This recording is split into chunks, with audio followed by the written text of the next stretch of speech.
Hello everyone, and welcome back to the New Now by Manege. We apologize for some technical issues we've been having, so welcome back. New Now is a platform initiated by the Manege Central Exhibition Hall in St. Petersburg, Russia, and my name is Anna Kirikova. I'm the creator of this program. The New Now program aims to research the present moment and presents a forum for the exchange of ideas to explore and generate new meanings. Today we have a truly exciting theme to explore, which is mental health, the third unconscious. Our discussion today will focus on the human condition of today and how this condition has been affected by the pandemic. We're going to discuss what are the current mutations of the society caused by the burnout syndrome, by the so-called excessive positivity, and the overachievement of the yes we can world, by the alienation caused by the social distancing and by the shifts to digital modes. Also, we're going to explore what can be deemed normal and abnormal, and if there is such a thing at all as new normal or new normality. And we have a brilliant panel of speakers today, and I'm proud to present Franco Berardi, who is joining us from Bologna in Italy. Franco, welcome. Hello, once again, good evening. Hello, Franco Berardi is a contemporary writer, media theorist, and media activist. He founded the magazine A Traverso back in the 1970s and was on the staff of the legendary radio Alice. That was the first free pirate radio station in Italy, also back in the 1970s. In the 1970s, Franco spent some time in Paris, where he worked with Felix Guattari in the fields of schizoanalysis.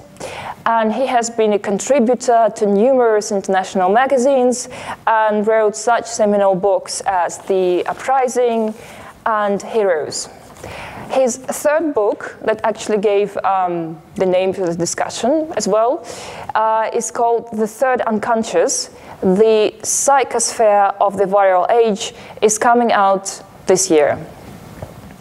Also today we have Havi Carel, who is a professor of philosophy at the University of Bristol. Good evening, Havi.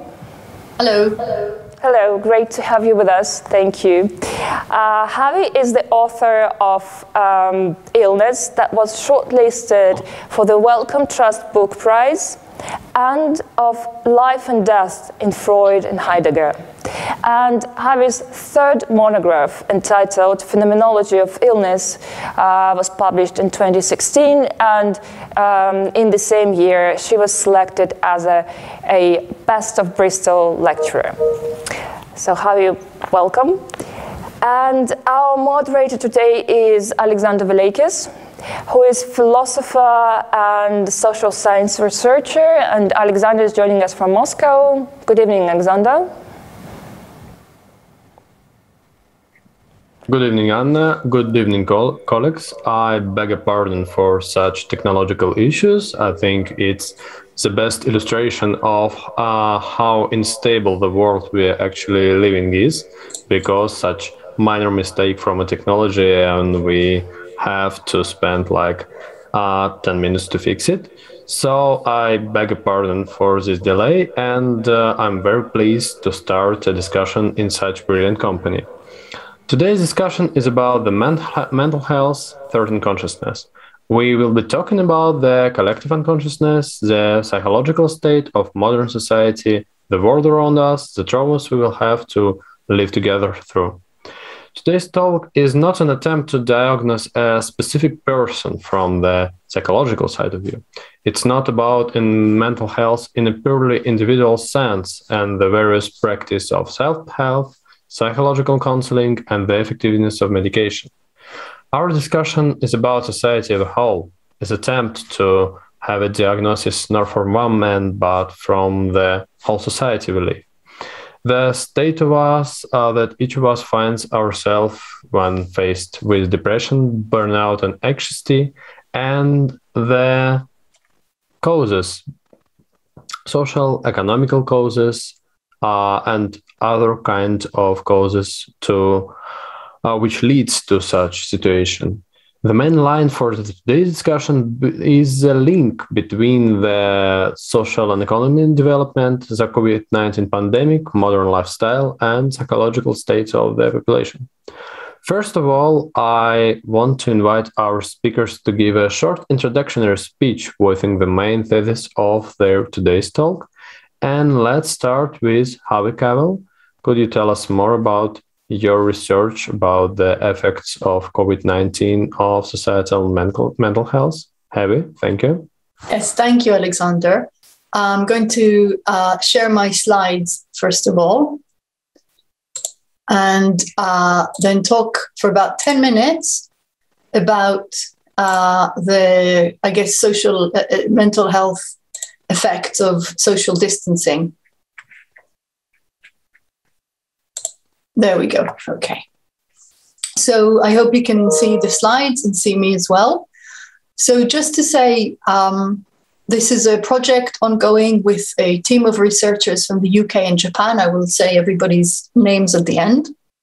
And what we're trying to do is to think about the phenomenology of the pandemic. The phenomenology, by that I mean the experience or the lived experience of the pandemic. And to say two things: it has caused much harm to people's mental health, but it has also transformed us in ways that we could not have anticipated. And that transformation is, of course, very curious, very interesting, and very worthy of philosophical study. So I will offer you a pandemic phenomenology of how we've been transformed. The goal of phenomenology, which is a philosophical method, is to make explicit the subtle structures of experience. Aspects of experience that are very deeply rooted in our lives are ones that we typically overlook. When we overlook them, they recede into the background and are no longer obvious to us. What we do when we do phenomenological philosophy is we try and reveal some of these aspects and take a very close look at the everyday, at taken for granted aspects of our existence, at these subtle structures of experience, and try and study them philosophically.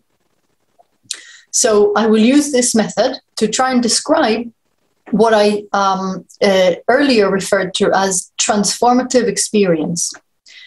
Transformative experience is a concept coined by Laurie Paul, who's the philosopher you can see in the picture in her book of the same name, Transformative Experience.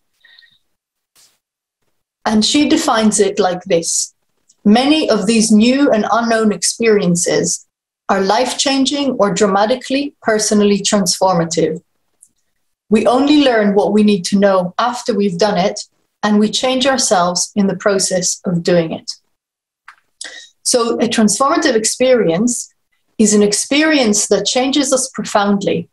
Epistemically, from the perspective of knowledge, a transformative experience is one that gives us new knowledge that we could not have acquired otherwise. The very famous example that Laurie Paul gives is of becoming a parent. And she says, when you become a parent, you learn new things about what it is like to be a parent and about yourself and about your child that you couldn't know in any other way. No amount of reading about parenting or watching videos about parents would give you that information. So that experience transforms us epistemically. It gives us new knowledge. It also transforms us personally in the sense that it changes our values. And I think in the pandemic, our values have been profoundly changed in ways that I will enumerate in a minute. What does it mean? Going back to the example of becoming a parent, maybe before being a parent, you valued your sleep, you valued your sense of fashion or spending time with friends. After you become a parent, those values change, and maybe now the most important thing to you is the well-being of your child, for example.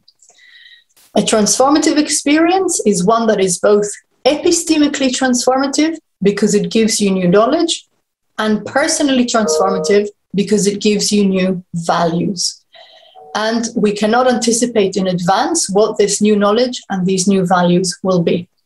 And my suggestion, my proposal is that the pandemic has been a transformative experience. Let me look more closely at the phenomenology of the pandemic. Of course, first of all, we have been asked to stay away from other people in ways that have profoundly disrupted our relations with other people, our social relations, in the immediate way in which we recognize others and empathize with them as fellow subjects of experience. Now, when we interact with other people, that can give us a sense of comfort and hope, or of course, it can also give rise to a feeling of discomfort and vulnerability. And those last two sensations of discomfort and vulnerability have been amplified and exaggerated by the pandemic. The other person has become a source of contagion, of fear, of risk, of danger.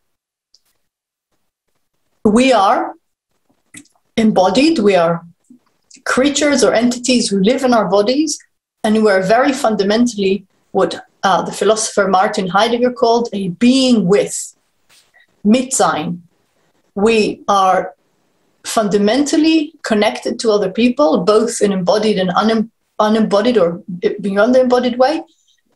And one result of the pandemic, when we think about mental health, is that we have been artificially separated from other people, socially, physically, and emotionally, in ways that have given rise to isolation, mental ill health, a huge increase, at least in the UK, and people talking about anxiety and loneliness.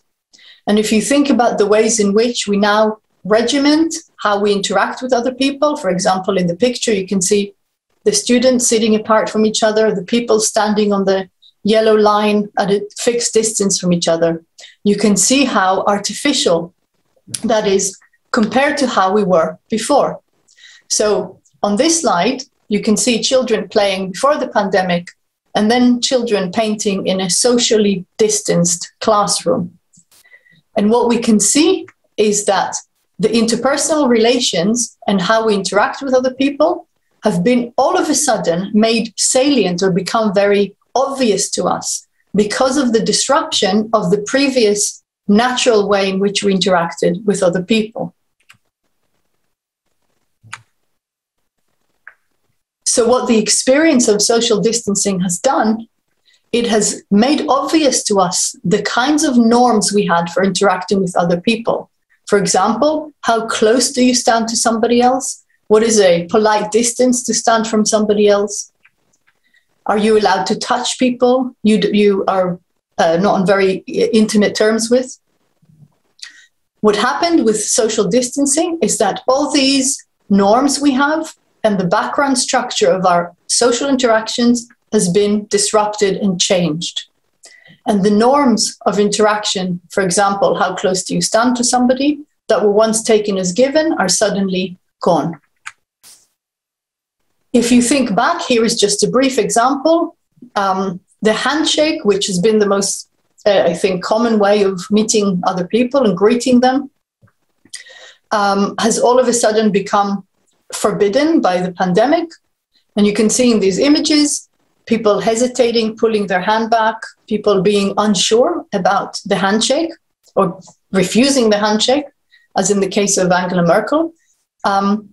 And of course, now, at least in the UK, we do the elbow bump. I don't know if it's the same in other countries. But that is an example for maybe a very small practice, a micro practice, you might say, that has been changed by the pandemic. When a lot of even small social practices are being disrupted, that can lead to what I call global uncertainty. And what I propose is that this dismantling of our everyday norms, routines, and practices has led us to a pervasive breakdown of our habits.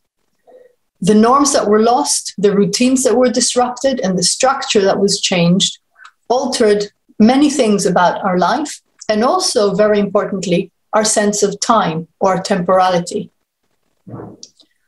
So, because we are embodied and interacting with other people is an essential foundation of human experience, the pandemic has led to an unprecedented disruption of these interactions, and that's had a globally destabilizing effect. So, coming back to this proposal I have made that we have been transformed by the pandemic, first of all, let's look at personal transformation. The important thing, of course, is to remember that none of us chose to have transformative experiences from the pandemic. So it is unlike the case of people who choose or trying to decide whether to have a baby. And nonetheless, that experience has been transformative. Our values and preferences have changed. People have talked a lot about how all of a sudden they realized how important it is for them to see other people, to be with other people. In the UK, because the schools were closed for a long time, there was a huge increase in the appreciation of the state school system. People talked a lot about becoming less materialistic. Obviously, all our habits with respect to travel and seeing other people have changed. And I think all this together amounts to a personal transformation. Looking at epistemic transformation, the second part of transformative experiences, we can say nothing other than living through the pandemic would have enabled us to know what it is like to live in a global pandemic. It is unprecedented. We could not have anticipated how it would feel, what it would be like to live in this pandemic. And that this knowledge, what it is like, is new knowledge, and it could not have been acquired otherwise. We've all seen catastrophe films depicting all sorts of global catastrophes and even pandemics, like the film Contagion. But none of them, watching any of these films, would have given us the true sense of what it is like, the new knowledge that we have acquired.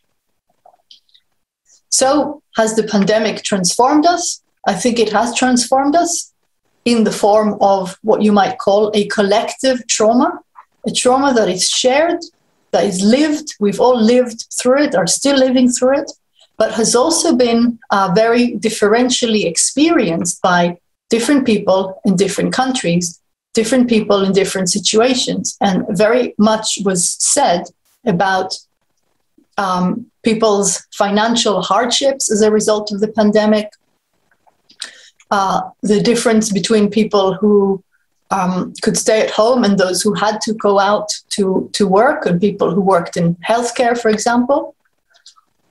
So the trauma is collective, it is shared, but it is, of course, has also been differentially experienced. It has been an enormous opportunity to hit the pause button. And many environmental activists have spoken at length about how this has given us a chance to reappraise how we live, how we travel, how we use oil and petrol. So the pandemic has led us to reconsider our values. It has certainly changed us because it gave us a disorienting sense of the fragility of our identity and of our sense of how to live that we all experienced through this disruption of norms and the huge uncertainty, especially in the beginning of the pandemic. Now, of course, to confront our vulnerability to radical transformative experiences is very hard. And that is something I think we are all still working through. And I'll be really interested to hear what Franco has to say about all this. So to conclude, we can say the pandemic has transformed us. I think the answer to the question, has it transformed us, in the two senses, epistemically and personally, is a positive answer. We have been transformed by the pandemic. It has also illustrated to us very vividly that we can't avoid adversity. We can't run away or conquer it with technological power, for example. And finally, that adversity can also have a productive or a generative power. I'll be happy to pick up on that last point in the discussion because I think I'm out of time now. So just to say thank you for listening. And what I've got here on the slide is a few of the publications on which these ideas were described. I'm very happy to send PDFs, and I think Alexandra and Anna have already shared some of these online on the website. And just to mention that some of these ideas come out of joint work. This is with Matthew Broom, Clara Humston, Ian Kidd, Alice Valpas, Tomoari Mori, Matthew Radcliffe, and Federico Sangatti. And this is a collaboration between the UK and Japan. Thank you very much. Thank you, Havi. And now going to Franco. Franco, your new book, The Certain Consciousness, the Psychosphere in the Viral Age, incoming like the next week's 28 at Verso Publishing. And for your introductory speech, I've got a question. Can you explain us why the unconsciousness you speak is the third one, and how it differs from the first two, and actually what are the first two unconsciousness? Are we talking about the collective or individual unconsciousness experience? Thank you, Franco.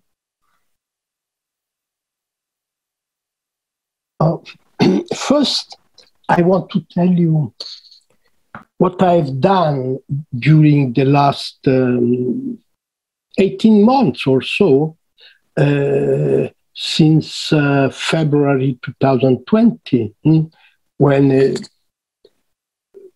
biovirus invaded the biosphere and turned into an infovirus, invading the space of daily discourse of the mind, and in a sense, changing something in the psychosphere. What did I do? I took part to a seminary of a group called a research group, intercontinental research group on the pandemics. It's a group of old psychiatrists, psychoanalysts, social operators who work in various countries of the world. An international group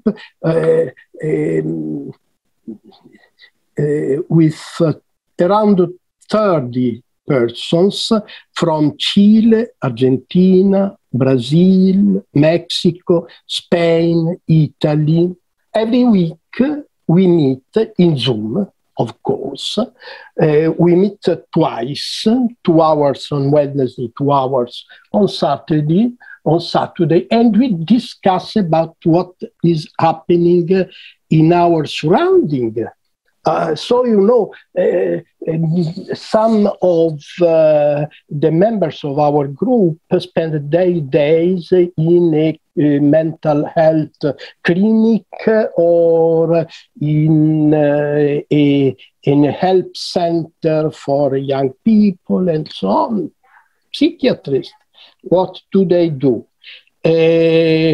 So I have had the privilege, in a sense, of living the last year and a half in a sort of permanent connection, of permanent electrocution with the changing reality of the world, of the social mind. If something of social mind exists, I am not sure, but you see what I mean. The unconscious. According to Freud, the unconscious is the inner Ausland, the intimate dimension, which is intimate but foreign at the same time. And Freud explains also that the unconscious has no history. There is no before and after in the unconscious. Nevertheless,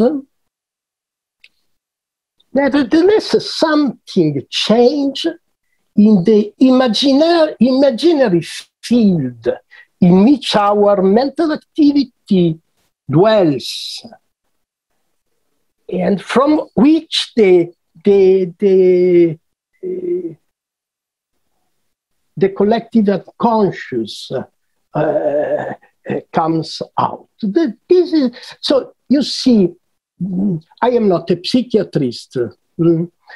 So taking part in a seminary of friends, old friends, you know, my colleague of the groupe de recherche intercontinental sur la pandémie, are old people coming from an old experience, the experience of the 60s, the 70s, old comrades, old communists like me. So we have a spatial view on reality. Some of that group said at a certain point that in Chile, in Santiago, there were big graffitis, big signs saying no era depresión, era capitalismo. It was not depression, it was capitalism. Capitalism is the problem of our mental health. There is no mental health. The reality that the pandemic has uncovered and at the same time has changed, has developed, this global reality of our unconscious activity, of our imagination. What do we imagine about this winter? What do we imagine about the next years in the field of energy, of war, of work, of salary? What has changed? So you ask me why the third unconscious? You're right, good question.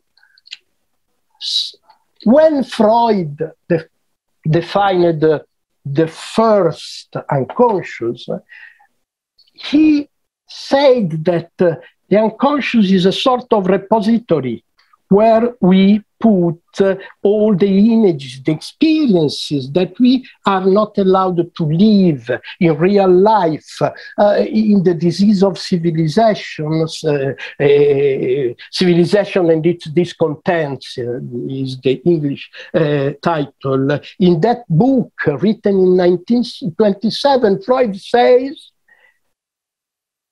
civil societies inevitably producing an effect of removal, of denial. And this denial is continuously transforming, turning into unconscious. Unconscious is so the repressed, the concealed, the forgotten, the forbidden. This is the Freudian unconscious, the first unconscious, producing neurosis, producing a sort of suffering based on repression of instinct, of desire. First unconscious. Then came the double revolution of the digital technology and of the neoliberal deregulation worldwide. Deleuze and Guattari wrote some book, you know, probably the Anti-Oedipe, you know, probably Mille Plateau. In their books, they speak of an unconscious which is no more a passive repository of repressed material, but they think, they speak of an unconscious which is a laboratory, which is a sort of factory, which is continuously producing new images, new possibilities, new prospects, a desiring unconscious, which is continuously accelerating its rhythm. You know, Deleuze and Guattari are simultaneously describing and deconstructing, describing and criticizing the neoliberal and digital transformation. The second unconscious, the unconscious of the neoliberal age, is not based on repression. On the contrary, it's based on a sort of compulsion to consume, to enjoy, to accelerate, to receive from the infosphere as much as you can receive, to fill your mind and your body of something that comes from outside. This is the second unconscious, the unconscious of acceleration, of schizophrenia, of a sort of mass psychosis linked also to the massive explosion of drugs, of psychopharmacology, and so on. The second unconscious. Then what?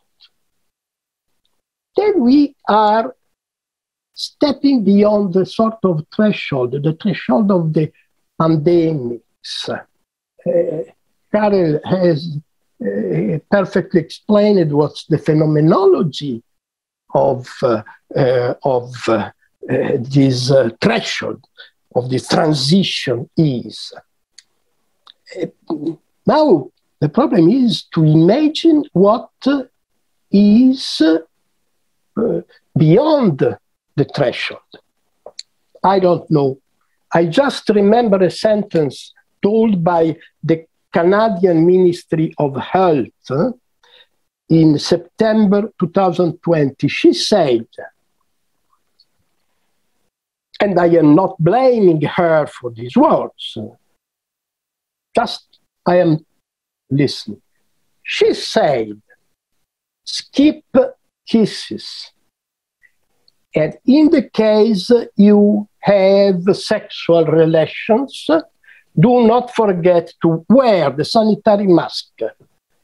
Anyway, in this period, the best thing to do is going solo. I don't blame these words, I listen to them, but I imagine. I try to imagine the future. And I wonder what's going to happen to a generation that will be sensibilized in a phobic way to the lips of the other, to the skin of the other, to the body of the other. What's going to happen? Well, in my book, I try to answer this question. Not now. Thank you. Thank you, Franco. And from your speech, we actually go into the first big question of our discussion, the new normal. Where is the line between normality and abnormal psychological states like burnout, depression, suicidal behavior, various practice of self-exclusion from the community like hikikomori in Japan and analogues from South Korea? And actually the most important question here is how adequate is to talk about the possibility of any kind of psychological norm in this year, in 2021? Is actually any kind of norm, or we should include all abnormal, that we call abnormal states, in some kind of very big and related norm? So, Franco, if you may start, and then we're going to have it. Franco? Yeah. But you know, I never really realized what the the word norm or normal means. It escapes to my understanding. And we can sociologically define a sort of average of social behavior and call it a norm, but it's totally useless. Or we accept the idea that there is no norm, that the real criterion for psychological judgment is pleasure, is suffering, not the norm. So I don't ask people, are you normal? I ask people, are you happy or unhappy?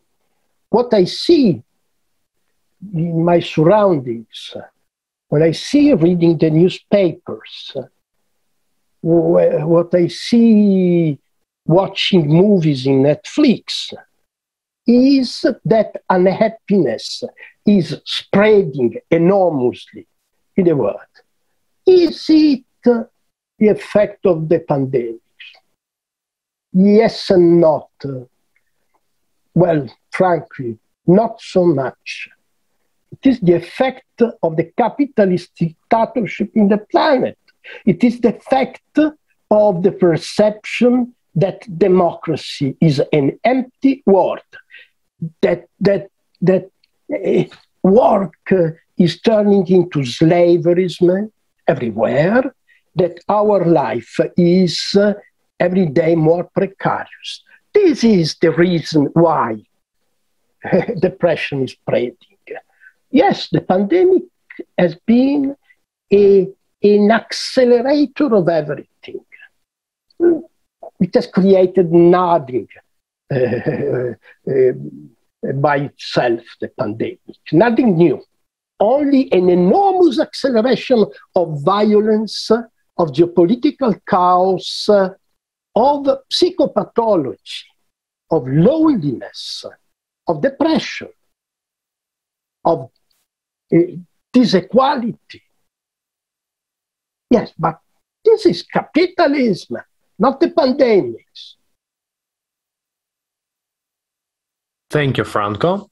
Havi, are you agree with the idea that pandemic actually not create something new, but accelerate the process that we have in our society before it? And the same question about the normality and abnormal psychological states in today's world to you? Thank you. Yes and no. I agree with everything Franco says. I like this term, acceleration, and I would add to it that what happened in the pandemic is it made very naked to us the fact that those who are able to cope, money is an enormous buffer for every kind of adversity, and that those who don't have will experience more hardship when there is hardship in the world. And the pandemic has certainly brought enormous economic hardship to a lot of individuals, families, communities, businesses. It has certainly shed, I think, very clear, very needed light on inequalities in society, health inequalities, social inequalities, and how the two types of inequalities intersect and interact. So in the UK, and I think in the US as well, much was said about the unequal distribution of COVID-19 disease in different communities, the unequal uptake of the vaccination, for example, in different communities, and why it was that particular communities were more suspicious and less likely to accept the vaccine recommendation, and hence became more ill. So in one respect, and emphatically agree with Franco, it is simply a global hardship that has exposed the inequality and the injustice and the problems that were already there. So where there were problems, for example, somebody was already isolated, somebody already had mental ill health, somebody was already in a situation of domestic violence, that became 100 times worse in the pandemic, because what we saw, again, I'm talking here primarily about my experience in the UK, is that a lot of the services almost shut down for a long time. Schools shut down. Families were asked to stay at home and to cope with whatever means they had.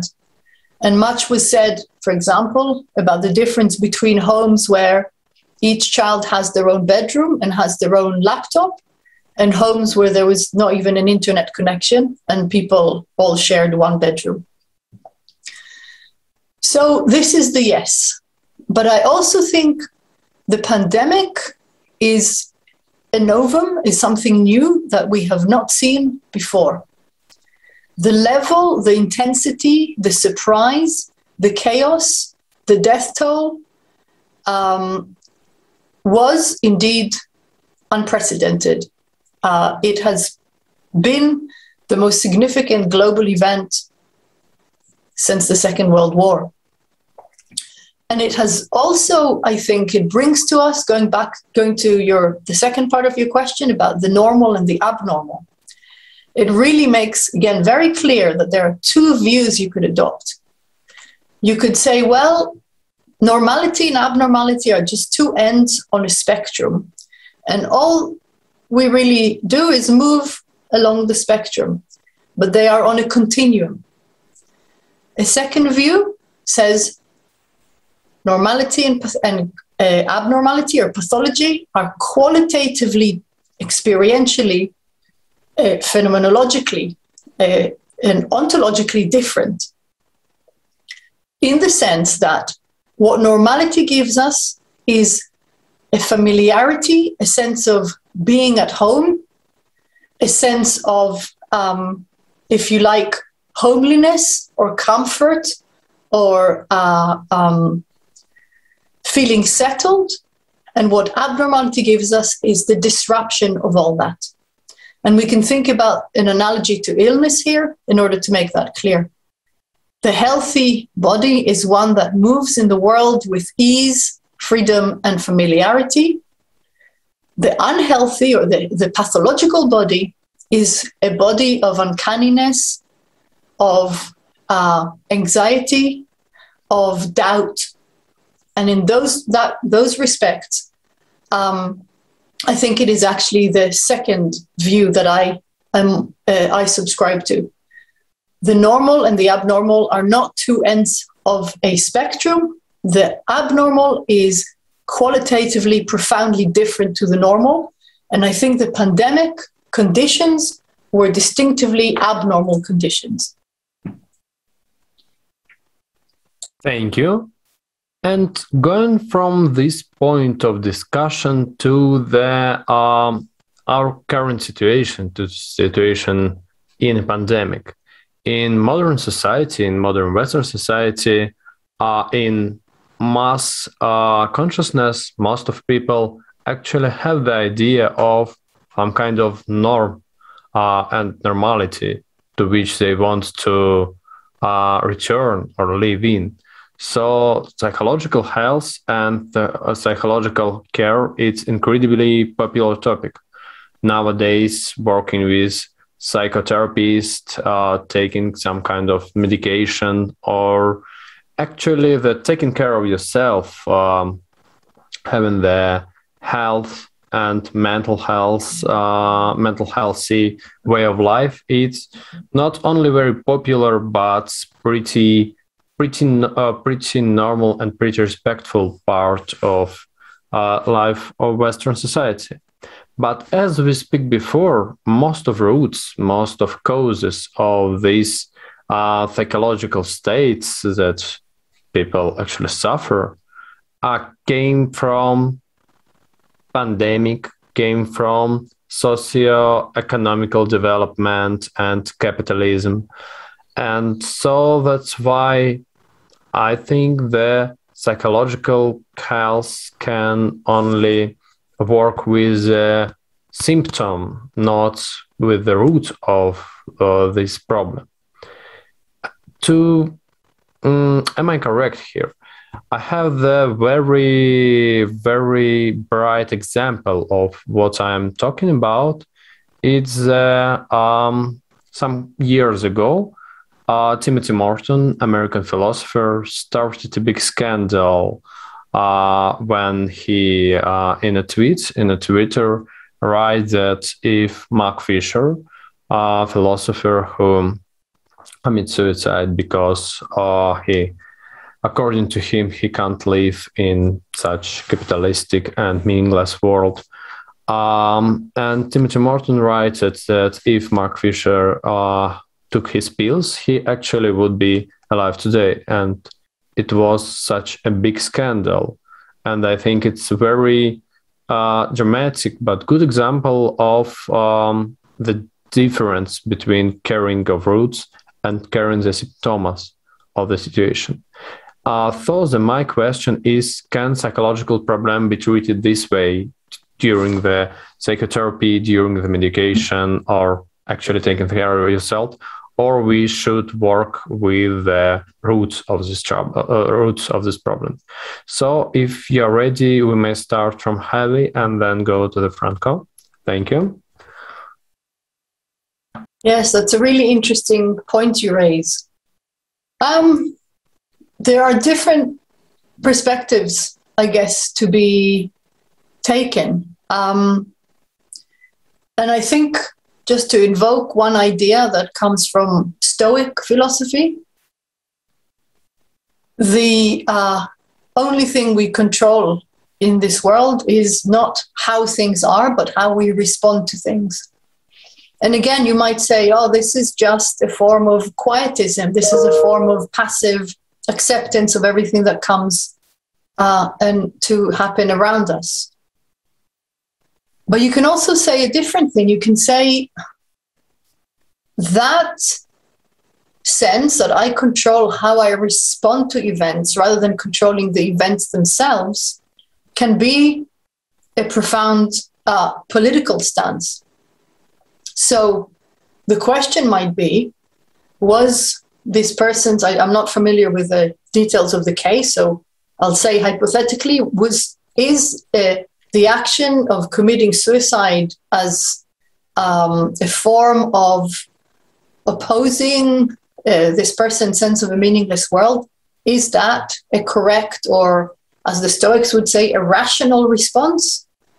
And that is where I think the question has to start, not about forcing our will on the conditions in which we live, but upon thinking about this meeting point of where we meet the world, where our embodied consciousness meets the world, about that point of contact as the one where philosophical and of course also political work can start.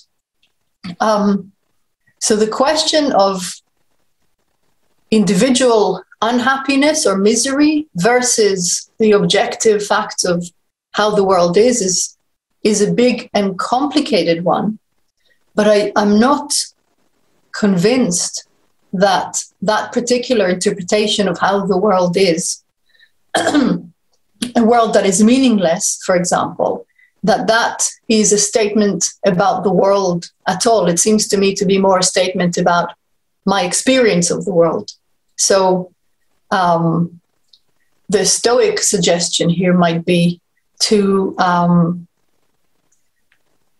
exercise or to carry out a reflection about my perception of the world.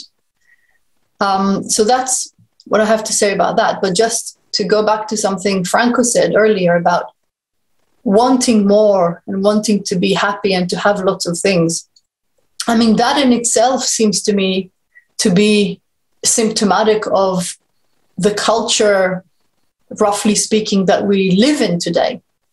And I think part of the problem that if the standpoint, the opening stance is one that is so restricted and so committed to consumption and hedonism of the most vulgar sort, then despair follows is not surprising. So I think the therapy that philosophy can offer is to actually question that stance, that, I guess, infantile requirement for happiness, that sense of entitlement. I deserve to be happy. I deserve to have nice things. I deserve to have the latest iPhone and so on. That is what I think philosophy can address. That is that is the root cause, if you like, of the unhappiness, in at least one way to think about it.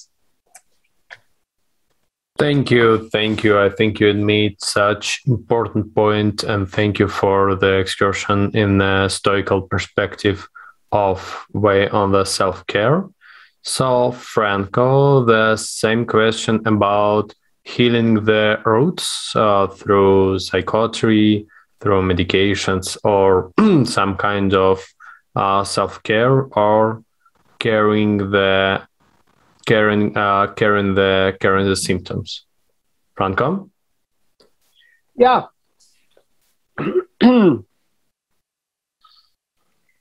You tell that you relate that someone said that if Mark Fisher took his pills, he would be alive. Maybe. But he took his pills, and this was his vision, his way of living. This was his choice. So, I don't think that, as I already said, that there is a norm and that we have to conform to norm.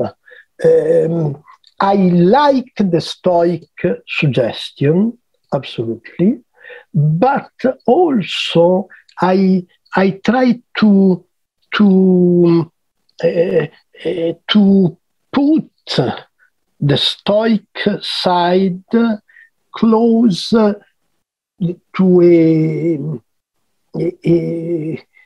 a Buddhist understanding that impermanence is the human condition. So banalities, I know, but it's good to remember that life is not a value in itself. It's a value in relation to your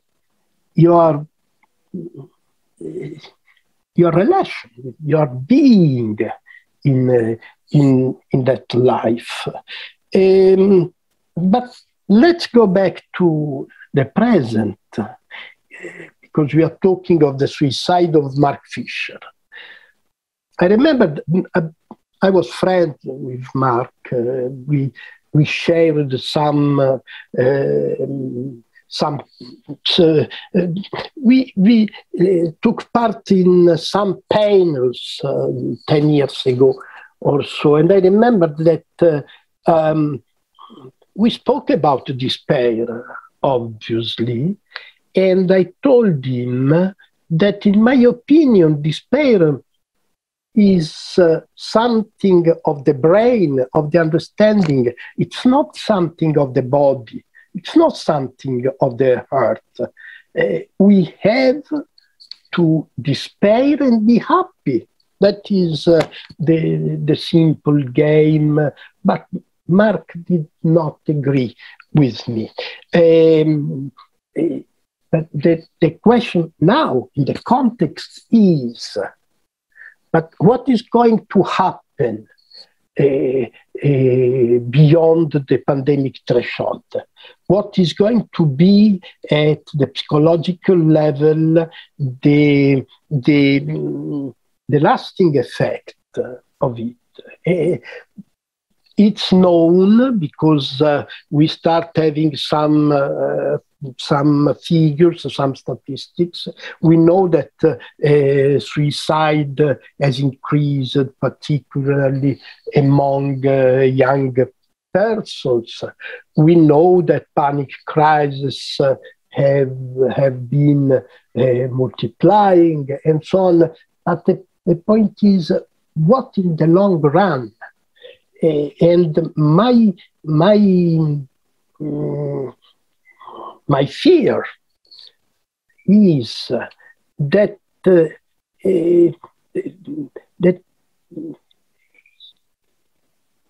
it's that we are witnessing the creation of a sort of perfect environment for autism.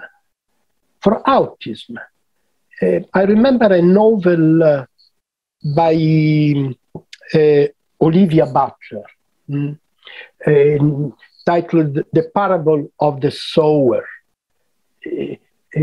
Butler describes a dystopian world of the future, which is the world of the present, actually.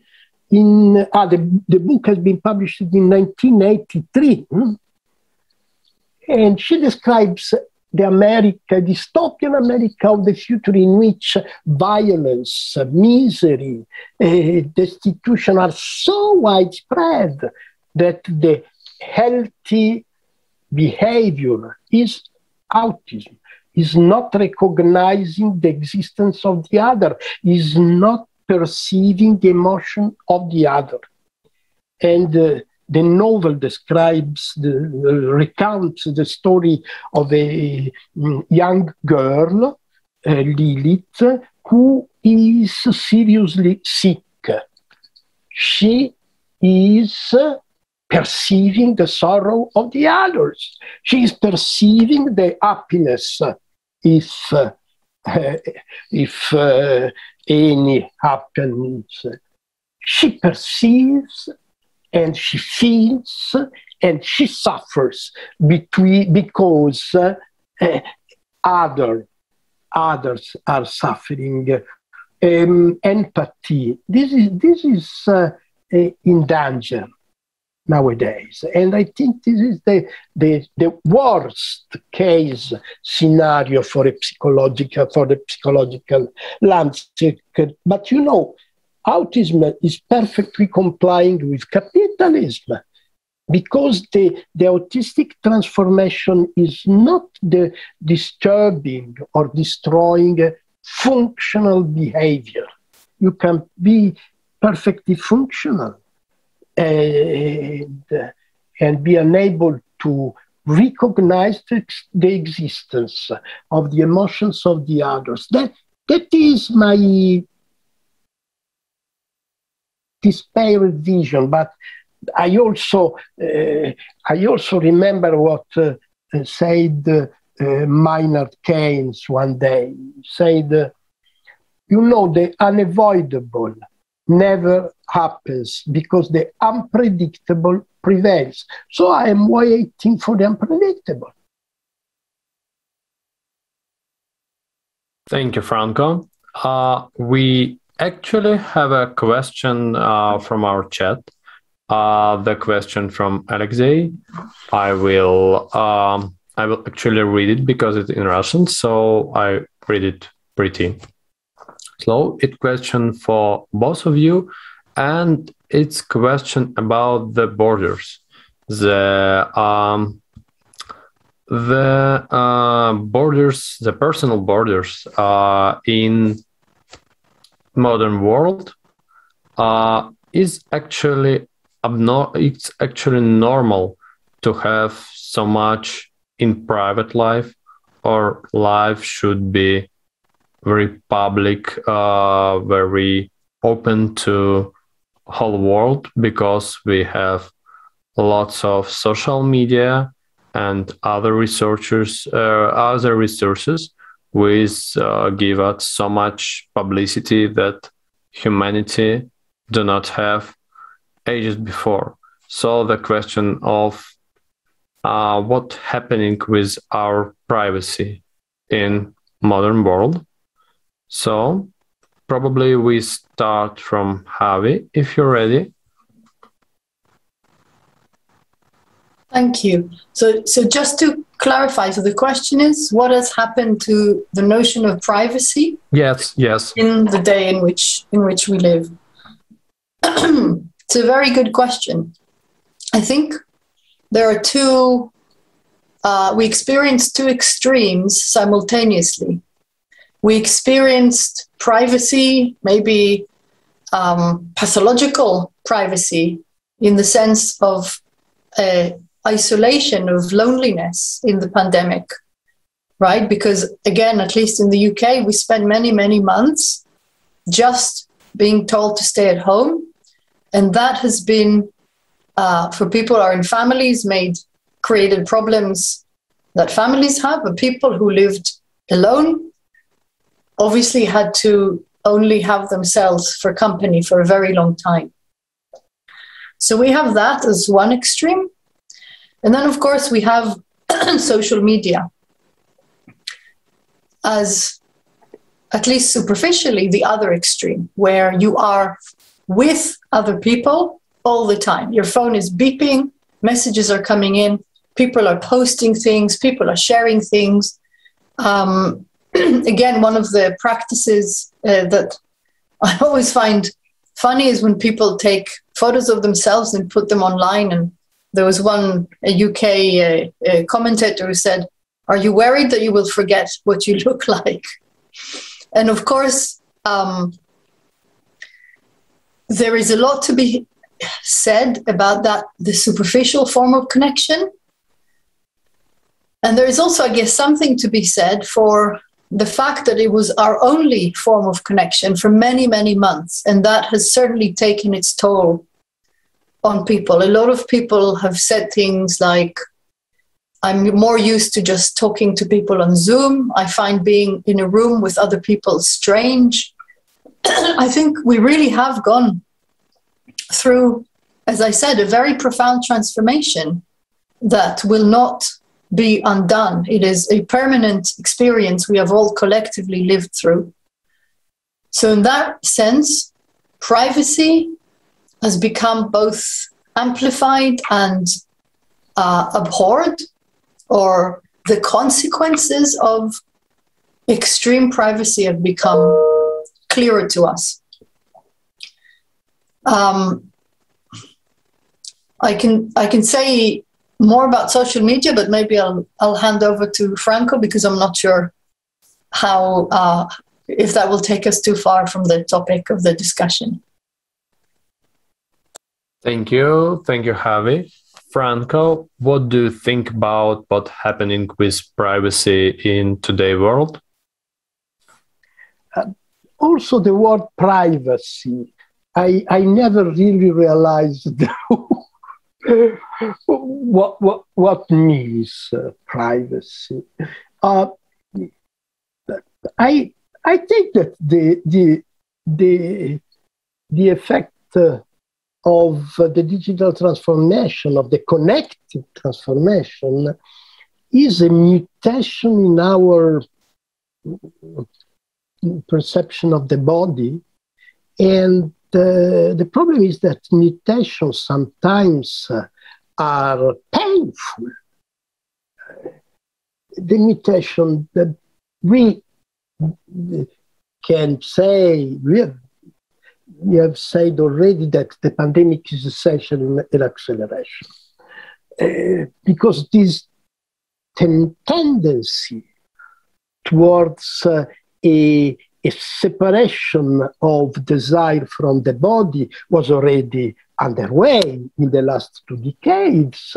And I remember a book written by Jean Twenge, titled iGen, Hyperconnected.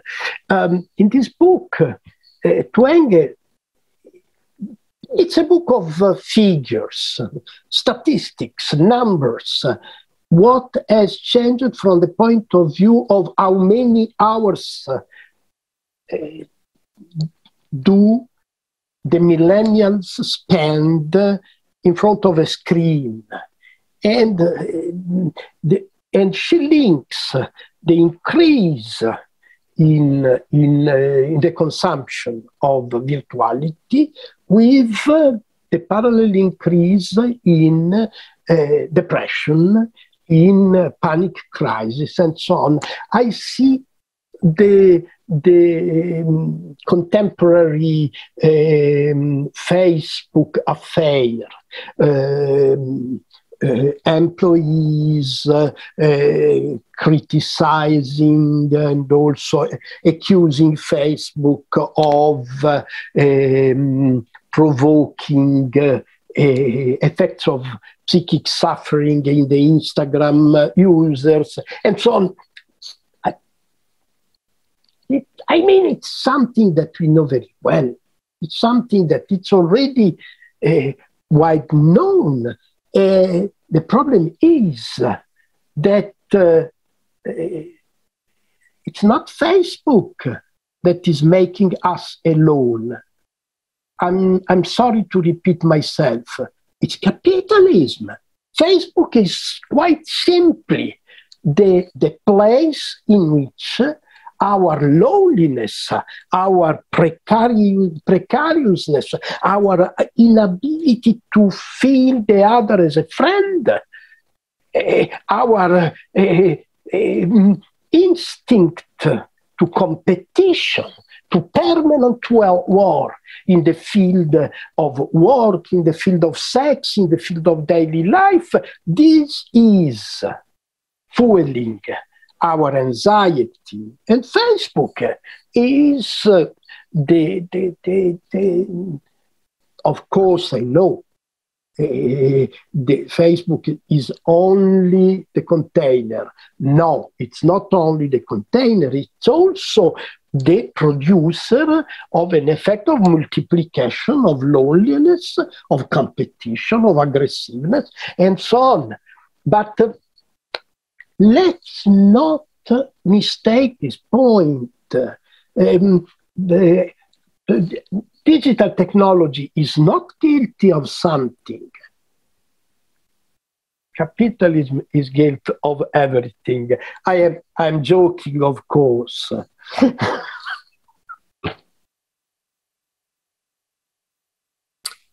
Thank you, Franco. And we have the next question from the chat, question from Anastasia. So the question is about the biopolitics, the relations with biopolitics, with the government and the state, and the person as a self.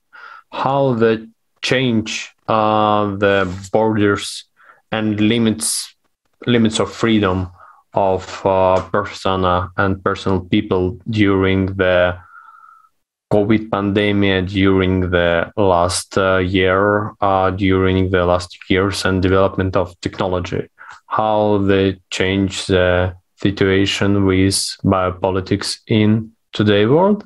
And I have a little addition for the question from myself.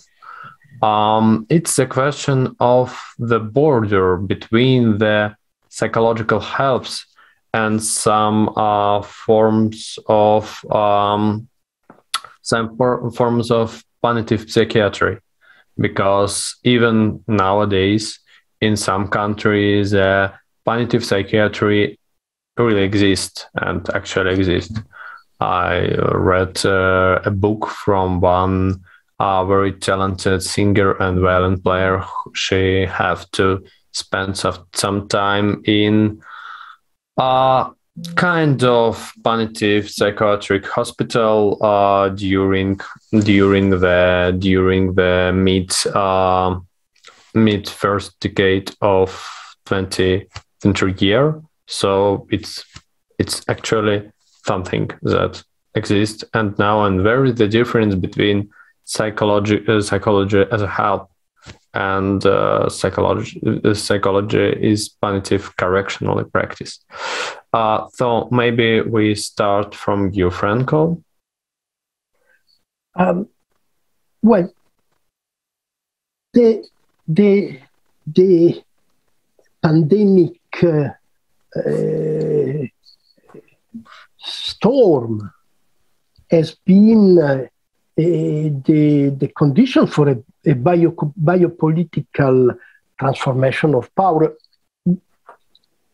You know, biopolitics is a way proposed by Michel Foucault, among others, a way to understand how the transformation of power are acting on our body and our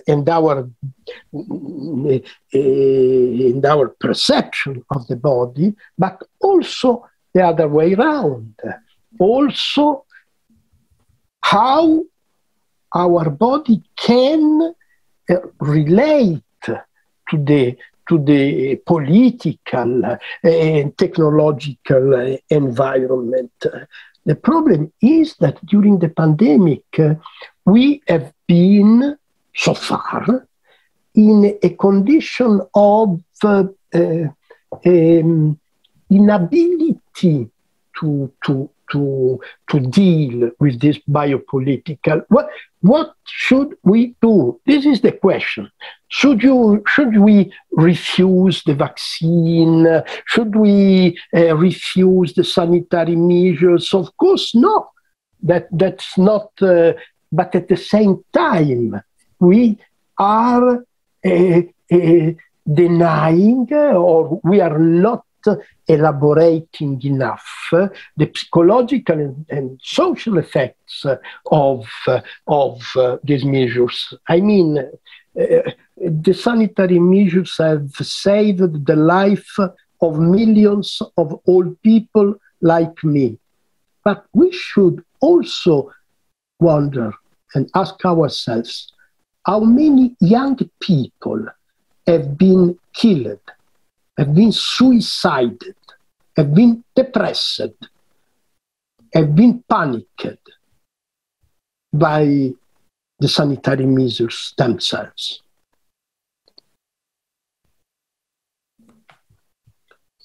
Thank you. Thank you, Franco, for your answer. And now, and if I correct, you should leaving us now. So thank you, Franco, for the discussion. It was really fruitful and pretty interesting dialogue. Thank you. Thank you for being with us today. I want to thank the listeners, the viewers, the friends who are listening. I want to thank you and Havi and everybody. Have a good night. Thank you. Bye. And I have the same question about the borders between psychological help and punitive psychiatry and biopolitics today. To you, Havi. Thank you. Yeah, so biopolitics, I think the two key terms here to answer Anastasia's question is trust and science, two words that I think haven't come up so far. What the pandemic has again revealed to us is the nature of the complexity of this relationship of trust, and in particular, the trust of individuals towards their governments and the trust of individuals of experts in science. And what happened in the pandemic is that the extent to which that trust is fragile has become obvious. The extent to which that trust can be exploited has also become obvious. And it has made also apparent, for example, in the UK, a lot of people who are old and lived in care homes died because they were infected, because not enough precautions were taken to prevent their infection. That was a betrayal of trust. And similarly, when people, the anti-vaxxers became very skeptical and a lot of conspiracy theories emerged, I think that showed the extent to which the modern, if you like, or secular 21st century view of science and rationality is not one that is universally accepted. And I think it showed us the many ways in which trust can be abused or exploited or broken. And of course, really important questions about how the public understands scientific facts, how the public relate to scientific facts. And of course, this idea that you trust your government, so the government says stay at home and you have to stay at home, that has been, again, an unprecedented demonstration of trust that I think on the whole has been positive, and that questioning, what was done, when it was done, was it enough, was it the right thing to do? These are really important questions for the future, for the continuation of that trust. Thank you. And it was actually last question from our chat for today and last question from me. I want to summarize today's discussion because we have such interesting and connected position about the state, the situation we have to suffer and live through.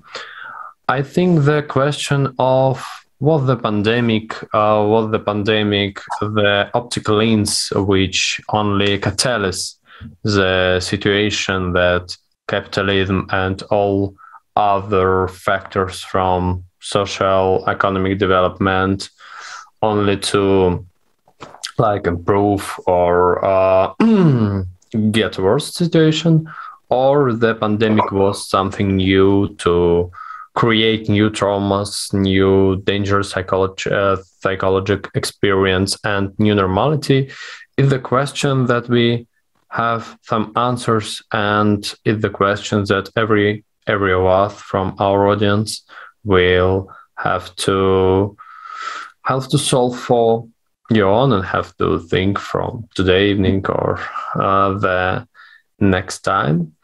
And probably the third unconsciousness which we working now, which we are actually getting to today, probably it will be the very important and very interesting object of research.